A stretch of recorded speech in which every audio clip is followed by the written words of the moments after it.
am so thrilled to be back with you once again for the special podcast. You know, this is a brand new thing we're doing, this video podcast. That part is new, but also this is the first time ever Michigan Women's Forward has had a podcast live on site at their fabulous annual dinner.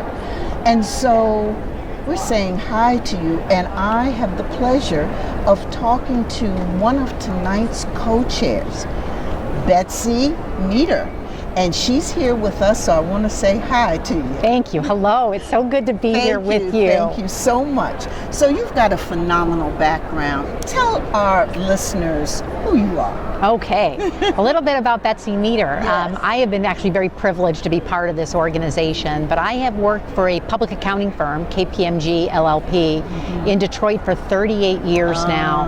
And so have had a wonderful career, raising 3 children and being married and doing things in the community and giving back.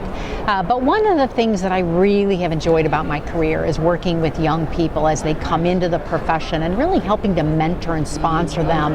And that's why this organization is just near and dear to my heart, because it's all about really supporting women and looking at moving us forward as a group and really helping. And to me, being a sponsor and a mentor to young women is so important to really reach the mission of what this organization is trying to do. And so with the name change from Michigan Women's Foundation to Forward, it just speaks to such a renewed energy and a laser-like focus on making a difference, moving the needle. How do you think Michigan Women Forward should move the needle? Yeah, I think it's really focusing in on the mission, right? It's as a foundation, there's one interpretation of what the organization was trying to do. In moving us forward, I think it's really refined the mission of the organization and has allowed them to focus on how do we really develop from a very early age and present an environment where women can be so successful, whether they're funding them in a new business or helping them to understand how to operate a business. We really represent the future of Michigan and have a huge contribution to give. And so this organization is really helping women to embrace that and move it forward. So I think the name change is just perfect. And so what about you, Betsy? I mean, you have a phenomenal career. Where do you find the time to give back? You know, it's about priority. And I think it's important to, first of all, not take yourself too seriously, right? Okay. We all have a job to do, right? But giving back is part of what's our responsibility, as a person in this community. If you don't do that, you're missing out on some very rich and rewarding, I think, aspects of being a working professional in the city of Detroit.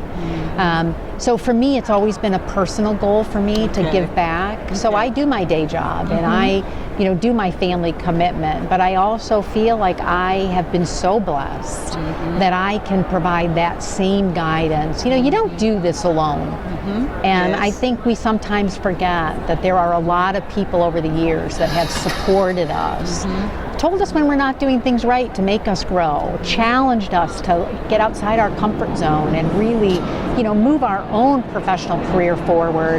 I think it's my responsibility to do that for others. And so I take it very seriously. I spend time on campus with young children and young adults, looking to start their career. And I really do try to focus on mentoring and helping them to grow and be the best professionals they can be.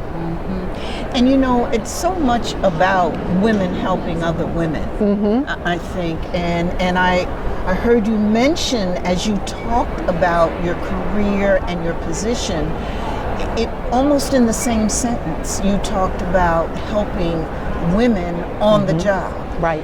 And so are there, I guess I have a 2-part question. Are there women that you could share with us who help you in your career? And what do you think the role of women helping other women is? Yeah, that's an interesting question because, I started in a time when it was a profession that was very male dominated. Yes, absolutely. And now I look at my office and we have a significant number of women partners that have made it through the ranks and broken that glass ceiling and become partners. So I really leverage both men and women. I would say my mom was a huge mentor, even though she didn't work, extremely supportive of me and what I could accomplish. But I also had men that were very supportive. So I don't look at it as one thread.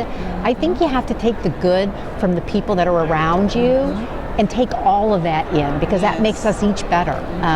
So I would say there's not one, individual woman that helped me, but a lot collectively, starting at the university level where some of my professors were women, all the way out throughout my career. And they weren't always people that were above me. You learn things from people that work for you as well, and I think that's an important aspect. I think you have to look at the way they respond to your leadership, ask them those questions, because it's a two-way set of communication, right? There's no right answer for any of us. We're all trying to improve our skills, and I think the only way to do that is to share. On the women front, I think that women today are certainly more assertive than they used to be. I do encourage women to ask if they want to try something, take a risk. The worst you can do is fail and move on to something else, right? And so I do think as a woman we need to encourage women because that's not their nature for a lot of them. Okay, say a little more about that. What do you mean? So I think women tend to be sitting in the background some. I think most of the male counterparts, when I see them, they'll come into my office and ask for a new assignment. Women will think they're doing a good job and just expect the assignment to come. And somebody to come to them. Correct. And I think sometimes we need to encourage and lay a foundation so that everybody has the same ability to ask for that next job, to step up for that new assignment. And so it's really supporting them in that. Phenomenal. So you're busy. You're top in your company. You're a major professional in your field. You see lots of organizations all around the city of Detroit, all across Michigan. What is it about Michigan Women Forward that makes you want to give your time, treasure, and talent to it? I think it's two things. First of all, I think the mission is awesome, but it's the passion that these women bring to this organization. I mean, you sit down with Carolyn or Peg or one of them, and they're almost bouncing off their seats about all the exciting things they're doing, and I think it's contagious. You want to be part of an organization that is exciting and dynamic and not afraid to change, right? The name change was a big event. And those are the kind of organizations that also take risks and look to how do they continue to address the issues as time changes, because they don't stand still, right? And we aren't stagnant, and so you need to be proactive and forward thinking, and this organization really is. And it's great leaders. And I love how you said that, and you captured that passion, that description of that passion, that energy. And I think you're absolutely right. And I also believe because leadership is so important. Oh yeah. The vision that is part of Michigan Women Forward today, I think is so authentic, real, and needed. It is, and I think when it's an authentic organization, you feel like you can, attach to it. I remember the first time I met Carolyn and Peg at lunch, and it was like we were fast friends. We said, how have we not spent time together? And it was because we all sort of share the same ideas, the same passion and vision for where we could be. And I think we need to demonstrate that to the women that come behind us. And that's our legacy. That's right. That is our legacy. It is about legacy. It is. I'm telling you. It is. And that passion and the collective energy.